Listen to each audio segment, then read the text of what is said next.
Hi YouTube, it's Kathy and this is my weekly entertainment wrap-up from May 5th through 11th. This week I read 3 books, I watched 1 movie, I watched 1 show, and I listened to 2 books.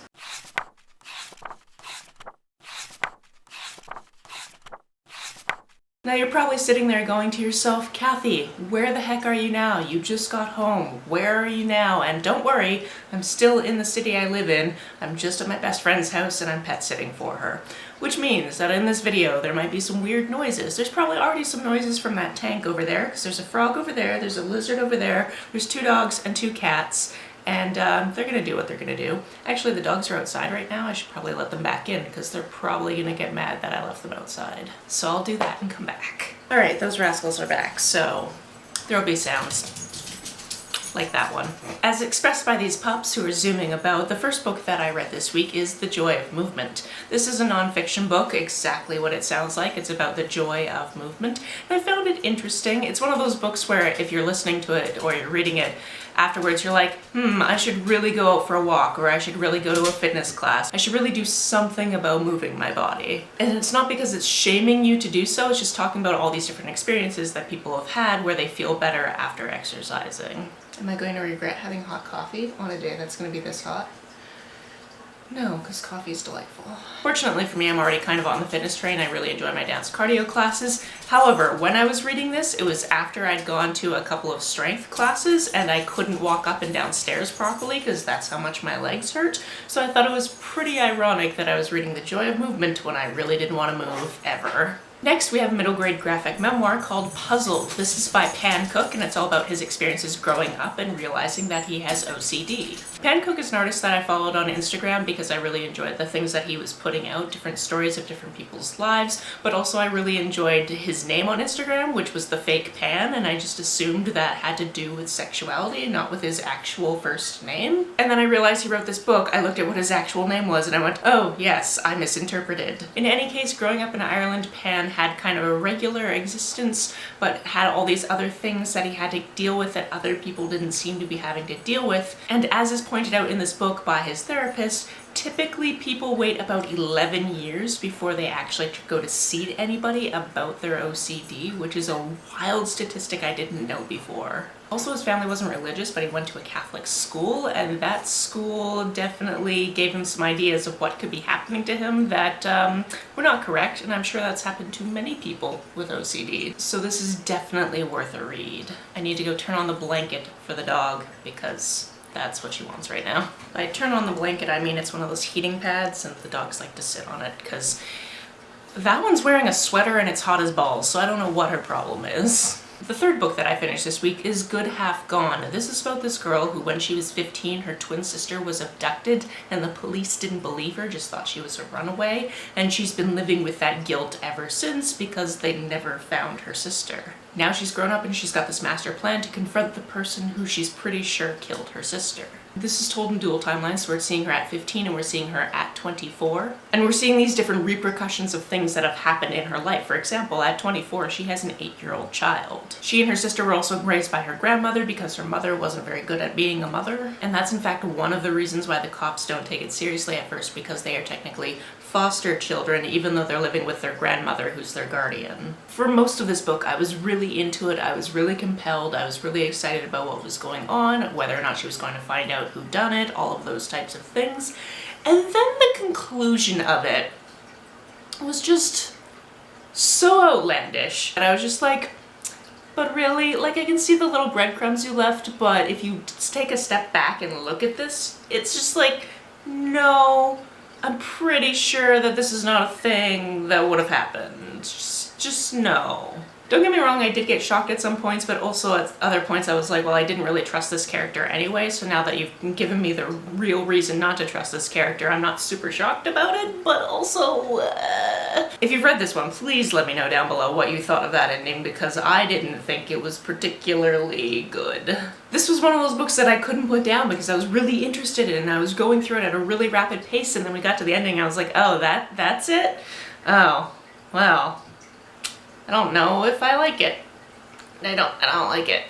On to the movie I read this week, and that was Little Evil. This is a movie I picked because, one, it's a horror movie and Chad was away for the night, so I was like, I can watch this and he won't be bothered by it. And two, I saw that the lead character was Adam Scott, and I really like that dude, so why not? This is about a character played by Adam Scott who has just recently gotten married to this woman who has this 5-year-old child, and he hasn't spent all that much time with the child, but that's because she's kind of protective of her kid. So he's kind of looking forward to delving into the stepfather role because he really loves this woman and he really wants their family unit to work. However, as time goes on and he spends more time in the family home, he comes to the realization that maybe this child is literally the Antichrist. From there, he ends up joining this support group for stepfathers, and they all talk about the demonic things that their stepchildren do. And then also they realize that maybe his is a step further above that. And what do they need to do with this child who is about to turn 6 on June 6th?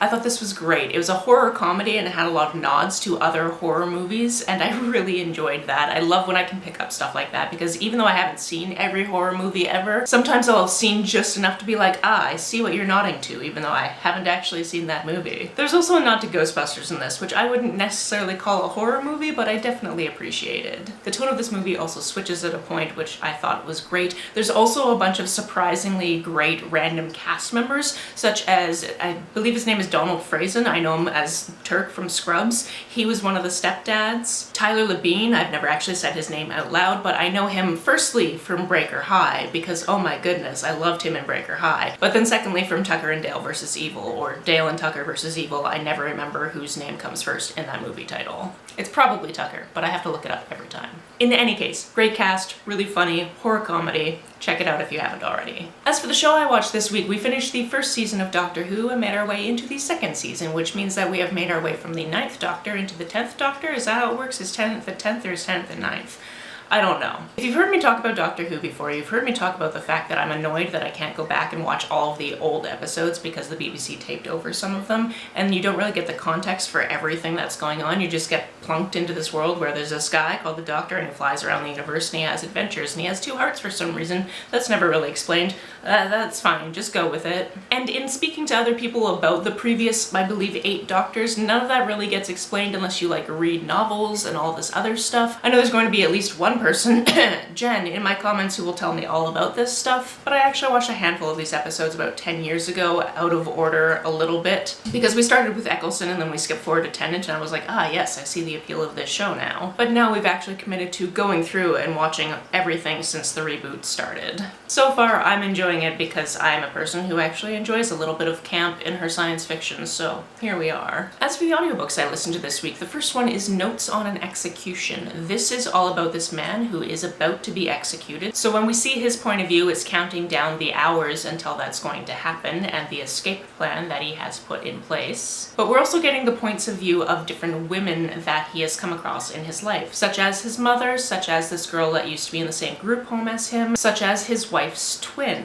Side note, but there was a lot of talk of twins in what I consumed this week. I think that the author for Joy of Movement might have had a twin, or at least mentioned twins at some point in that. Good Half Gone is literally about a woman trying to figure out what happened to her twin sister, and the next book I talk about, I'm pretty sure somebody in there also had a twin. Oh, and there were definitely some evil twins in Little Evil as well. So that's just a thing that followed me around all week. In any case, I really liked the structure of this one because we got to see the backstory of what his early life was like, how he ended up in a foster home, what he was doing at that age that is typical of people that go on to commit murders, and then ultimately how he was brought to justice and all of the things he thinks about that. If you're really into diving into the psychology of why people do the things they do, this is a great novel for that. Let's look up the full title of this book because it has a really, really long full title and I want to tell you the whole thing because it's funny. Why not? Why wouldn't I do that? But in my notes, I just wrote down the first part of the titles. The other audiobook I listened to this week is Moby Dyke, An Obsessive Quest to Track Down the Last Remaining Lesbian Bars in America. This is a book that is exactly what it says on the tin. Back in 2021 and 2022, this person went to the 20 remaining lesbian bars in America. She had some rules for herself, such as it had to be a lesbian bar, call itself a lesbian bar, or historically call itself a lesbian bar. She also had to go to each bar at least twice in case the bar was having an off night the first night she went. And she also had to talk to people while she was there.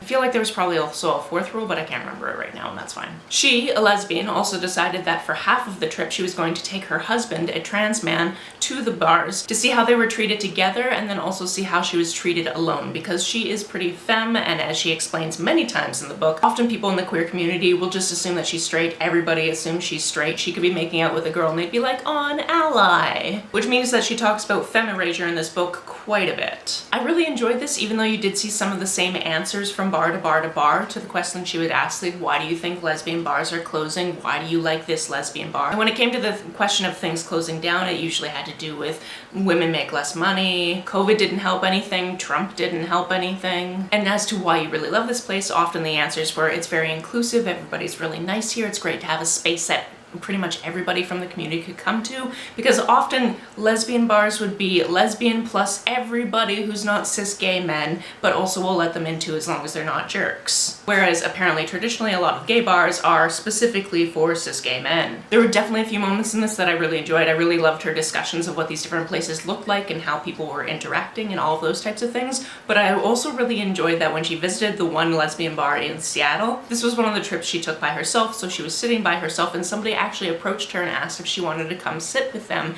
and hang out with them, which is apparently something that just never happens. And it turns out that this was a meetup of the Pacific Northwest Lesbians, or PNW Lesbians, Facebook group, which is a Facebook group me and my best friend happened to be in, so when I got to that part I had to stop and send her a voice memo being like, guess what just happened? I also had to post about it to the group in case people who were interviewed had no idea that the book actually happened. It is a very US-centric group, so I've never actually gone to any of their meetups. And I'm also like, why can't we call it sapphics instead of lesbians? Because you say specifically that bi women are also included, but then we're calling it just lesbians, which is also kind of a problem I had with this book. It didn't really talk about bi people all too often, which is just something that is going to bug particularly me because I am that particular label. Just like I fall in a specific place in the ace spectrum, and that's why some of these bars probably wouldn't be my cup of tea, just because the sexual imagery would be very much in your face, and that's just not for me, and that's okay. In any case, I'm happy to report that at the end of this book, she made a point to say that as this book is being published, it's pretty much out of date anyway because there are other lesbian bars opening up around America, and she wasn't going to go to all of them because she had already spent so much money going to these 20 that already existed, but she's very happy that lesbian bars are now on the rise in the States. Let's hope that trajectory continues. That's it for this week. If you've read, watched, or listened to any of these, let me know about it down in the comments below. On the way down to the comments, if you hit that subscribe button, that would be very nice of you. If you don't feel like leaving a comment but want to make sure that I know you were here, just leave me an emoji or a smiley face if you happen to be on your keyboard. Some people have asked if there's a way to financially support this channel, so I set up a Ko-fi account, which is a digital tipping service. The link for that, as always, is down below. You can like and share this as you see fit, and I will see you very soon. Bye! It's not even 8 AM and I am so sweaty already. This is gonna be a day.